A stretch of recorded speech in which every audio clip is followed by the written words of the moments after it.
Good morning students. आज अपनी इस क्लास में हम लोग एलर्जी के बारे में डिस्कशन करेंगे। इसके पहले आपने ह्यूमरल इम्यूनिटी पढ़ा, सेल मीडिएटेड इम्यूनिटी पढ़ा, किस तरीके से वो फंक्शन करते हैं इसको समझा आपने। तो सीधे पॉइंट पे आते हैं। अगर मैं आपसे पूछूं what do you mean by allergy, तो सिंपल सी बात है, जब अपना इम्यून सिस्टम हाइपर सेंसिटिव हो जाए। हाइपर सेंसिटिव का मतलब कुछ ज़्यादा ही ओवर रिएक्ट करने लगे, राइट। मीन्स यहाँ पर लिखा है मैंने हाइपर सेंसिटिविटी रिएक्शन है एलर्जी किसका, इम्यून सिस्टम का, to certain antigen present in environment. क्या लिखा हुआ है, allergy is hyper sensitive reactions of the immune system to certain antigen present in environment. हमारे इन्वायरमेंट में कुछ ऐसे सर्टेन एंटीजेंस होते हैं जिनके अगेंस्ट इम्यून सिस्टम हमारा क्या करता है, ओवर रिएक्ट करने लगता है, एग्जैगरेटेड इम्यून रिस्पॉन्स करने लगता है, कुछ स्पेसिफिक टाइप की इम्यूनोग्लोबुलिन का ज़्यादा प्रोडक्शन करने लगता है। उसे हम कहते हैं क्या, एलर्जी। यहाँ पर लिखा हुआ hyper sensitivity reaction of immune system to certain antigen present in our environment, right. अब वो एंटीजन जो एलर्जी कॉज कर रहे हो उनको हम क्या बोलेंगे, एलर्जेंस। क्या बोलेंगे बच्चों, allergen. The agent which causes hyper sensitive reaction of immune system is known as allergens, right. चलिए, एलर्जेंस क्या हो सकते हैं, कौन कौन एलर्जेंस हो सकते हैं, इनको डिस्कस करते हैं।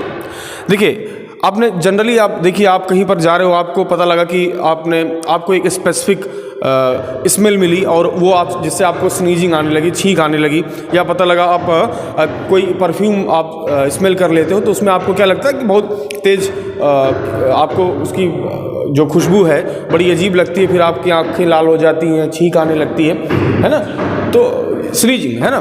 तो it is actually type of allergy. इसको अभी समझेंगे कि प्रोसीजर क्या होता है।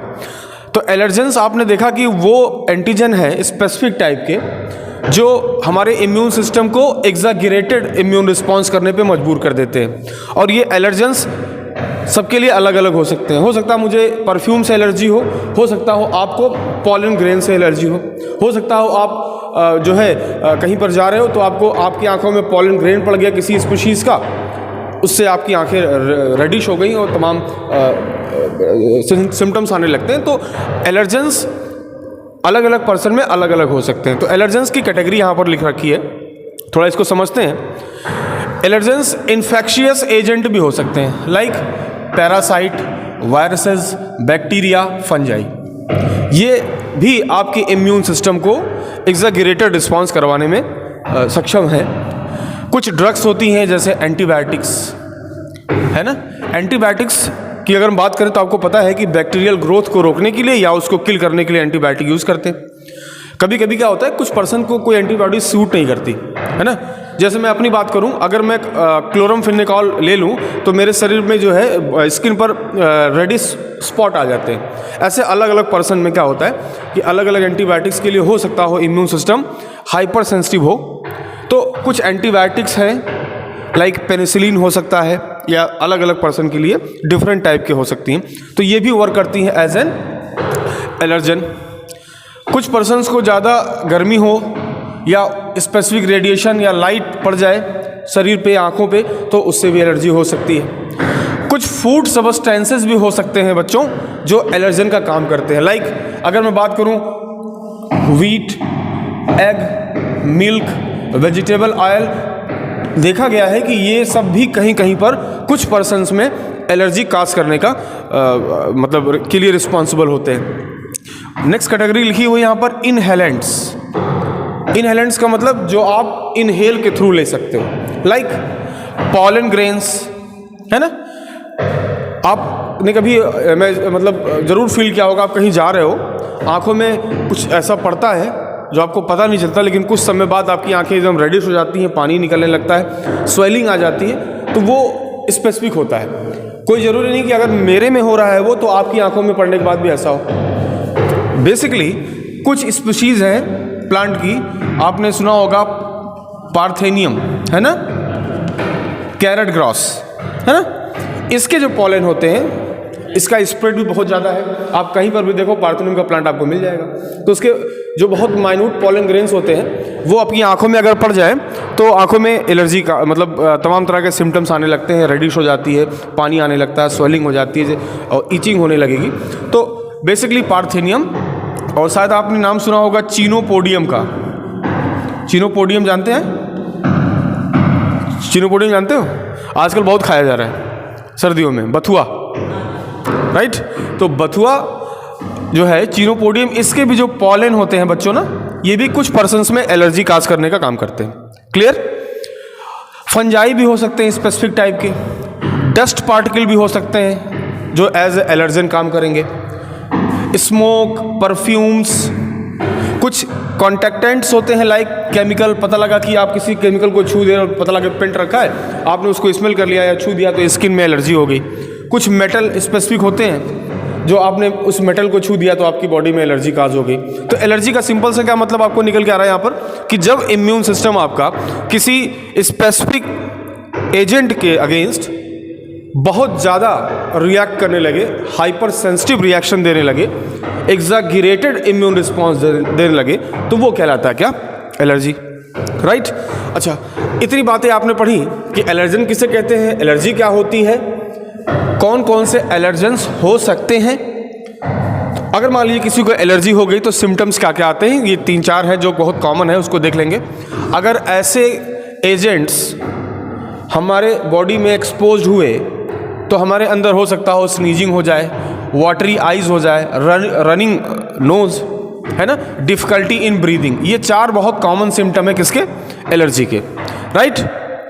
अब इतनी बातें हो गई, अब हम लोग समझेंगे कि भाई अगर immune system exaggerated immune response कर रहा है, हाइपर सेंसिटिविटी दिखा रहा है किसी एंटीजन के लिए, राइट, तो कोई ना कोई एंटीबॉडीज़ तो ज़रूर बनती होंगी। तो आप जान लीजिए कि एलर्जी के लिए जो एंटीबॉडी बनती है वो होती है immunoglobulin E, right, immunoglobulin E. अब आइए इसको थोड़ा समझ लेते हैं कि किस तरीके से इम्यूनोग्लोबुलिन ई हमारी बॉडी में काम करती है। 1 मिनट मैं इसको रब कर देता हूँ, फिर आपको अच्छे से समझाता हूँ। देखिए हमारी बॉडी में जो इम्यूनोग्लोबुलिन ई होती है ना, ये एक क्या है? एंटीबॉडी है ना, एंटीबॉडी है। और बेसिकली ये एंटीबॉडी हमारे अंदर जो हेलमिन्थ्स होते हैं, हेलमिन्थ्स जैसे Ascaris, tape warm, pin warm, ये सब जो होते हैं ना, वार्म जो होते हैं, वार्म, ठीक, नाम भी लिख देता हूं, जैसे एस्कैरिस, है ना, टेप वार्म, हाँ, प्लेटीहेल्मिन्थेस वगैरह जो होते हैं ना, हेलमिन्थ्स सभी लिखा हुआ है। इनके अगेंस्ट अगर ये आपकी बॉडी में जा रहे हैं तो उनके अगेंस्ट क्या बनता है? IgE। क्लियर? अब देखिए क्या होता है, ये मैंने कहा कि अगर आपकी बॉडी में हेलमिन्थ्स इन्फेक्शन कर रहे हैं, क्या कर रहे हैं? Helminths, like Ascaris, tape warm, pin warm, है ना, तो इनको ये एज ए एंटीजन ट्रीट होंगे ना हमारे इम्यून सिस्टम के थ्रू। तो इम्यून सिस्टम क्या करेगा? इम्यून सिस्टम IgE बनाएगा। क्या बनाएगा? IgE। अब आप देखिए एस्कैरिस की अगर हम बात करें तो एस्कैरिस साइज में बड़ा है ना। अब ये IgE इसको आके डायरेक्टली किल नहीं कर पाती है। तो इसका एक तरीका होता है, नॉर्मल मैं बता रहा हूँ कि IgE फंक्शन कैसे करता है, राइट। क्या होता है कि जैसे मान लीजिए ये एस्कैरिस का इन्फेक्शन हुआ, एस्कैरिस को हम एंटीजन मान रहे हैं, ये हमारी बॉडी में एंट्री कर गया, क्लियर। तो जो हमारी बी सेल्स होंगी वो क्या बना देंगी? IgE बना लेंगे। तो IgE जो है ना अकेले, क्योंकि ये वार्म कैसा है? बड़ा है साइज में, तो इसको किल नहीं कर पाती। तो ये क्या करती हैं? IgE, आपके पास सेल्स होती हैं, आपने सुन रखा होगा इओसिनोफिल, सुना है ना, इओसिनोफिल्स के पास जाती हैं IgE, और ये IgE इसी इओसिनोफिल के पास अटैच हो जाती हैं। ये देखिए IgE, मैंने आपसे क्या कहा कि अगर एस्कैरिस मान लीजिए इन्फेक्शन कर रहा है तो इम्यून रिस्पांस तो होगा ना, एंटीजन है वो। तो लेकिन IgE क्योंकि साइज में बड़ा है वार्म, तो इस वार्म को किल नहीं कर पाएंगे, तो क्या करते हैं, इयोसिनोफिल के साथ अटैच हो जाते हैं। अब ये इयोसिनोफिल यहाँ पर जाता है और स्पेसिफिक केमिकल सिक्रीट करता है, जिससे इस इस एंटीजन को किल कर लिया जाता है। This is the normal procedure, right. This is the normal procedure कि IgE किस तरीके से हमारी बॉडी में वर्क करती हैं। याद रखेंगे हेलमिन्थ्स के अगेंस्ट बनती हैं और हेलमिन्थ्स को डायरेक्टली ये किल नहीं कर सकती, तो किसकी हेल्प लेती हैं, इयोसिनोफिल की। इयोसिनोफिल के साथ IgE अटैच होकर के स्पेसिफिक केमिकल के सिक्रीशन के थ्रू इस एंटीजन को यानी इस वार्म को किल कर देंगे। क्लियर बात यहाँ तक। अब देखिए क्या होगा जब हमारी बॉडी में ज़रूरत से ज़्यादा IgE बनने लगे। क्या होगा जब हमारी बॉडी में ज़रूरत से ज़्यादा IgE बनने लगे, तो उसी को हम बोलेंगे एलर्जी ना। तो ये कब होगा, ये बच्चों तब होगा जब कोई एलर्जन हमारे अंदर एंट्री कर गया, कोई एलर्जन हमारे अंदर एंट्री कर गया। अब देखिए क्या होगा, मान लीजिए ये एक सेल को समझते हैं ऐसे, यहाँ पर किसी एंटीजन ने एंट्री किया, एंटीजन नहीं, हम अब यहाँ पर क्या बोलेंगे, एलर्जन ने एंट्री कर लिया। एलर्जन आपने देखा था, स्मोक हो सकता है, पॉलन ग्रेन हो सकता है, कोई मेटल हो सकता है, कोई डस्ट हो सकता है ना, कोई फूड सब्सटेंस भी हो सकते हैं, हाँ केमिकल हो सकते हैं। तो एलर्जन ने एंट्री किया, क्लियर। एलर्जन ने एंट्री किया लाइक दिस, और इसके नाते क्या हो गया, यहाँ पर ज़रूरत से ज़्यादा क्या बनने लगी, IgE। अब ओवर प्रोडक्शन होने लगेगा ना IgE का, तो ये कौन सा रिस्पांस हुआ कि भैया ये एलर्जन आया, हमारे इम्यून सिस्टम ने एग्जैगरेटेड इम्यून रिस्पांस दिखाकर बहुत ज़्यादा IgE बना लिए। अब बहुत ज़्यादा IgE जब बन जाती हैं तो हमारे पास बच्चों एक सेल होती है, आपको याद होगा, मास्ट सेल। कौन सी, मास्ट सेल। और मास्ट सेल का काम होता है बच्चों इन्फ्लामेशन करना, इन्फ्लामेशन यानी सूजन हो जाती है, वहाँ पर न्यूट्रोफिल्स इकट्ठा हो जाती हैं, टेम्परेचर उस एरिया का बढ़ जाता है। इन्फ्लामेशन के लिए रिस्पॉन्सिबल कौन सेल होती है, मास्ट सेल। और बच्चों इन मास्ट सेल के पास ना IgE को बाइंड करने के रिसेप्टर्स होते हैं। ये आप देखिए, ये मैं यहाँ लिख दे रहा हूँ, रिसेप्टर्स फॉर IgE। क्लियर। अब जरा बताइए, इस एंटीजन के अगेंस्ट जो एंटीबॉडी बनी है, दैट इज IgE बनी है, उसके पास तो आपको मैंने बताया था ना, इसका ये पैराटोप होगा। पैराटोप समझते हो ना, कि एंटीबॉडी में वो पोर्शन जहां पर एंटीजन बाइंड करते हैं, या antigen binding site of antibody is known as paratope. And यहां पर भी होगा, इस एंटीजन में भी तो एक पोर्शन होगा जहां पर वो बाइंड करेगा एंटीजन बॉडी से, इसको क्या बोलते हैं, एपिटोप। तो आप ये तो जानते हो ना कि इस एंटीजन के लिए स्पेसिफिक बनेगा ये कौन, एंटीबॉडी। और जो हमारी मास्ट सेल हैं उनके पास इस IgE के लिए रिसेप्टर है, और कोई दूसरी एंटीबॉडी यानी IgM, IgD, IgG ये सब बाइंड यहाँ पर नहीं कर सकते। तो इस रिसेप्टर के पास ये जो है ना आके बाइंड हो जाएगा, कौन, IgE। ये देखिए मैंने बना दिया यहाँ पर IgE, बाइंड हो गया। क्लियर बात।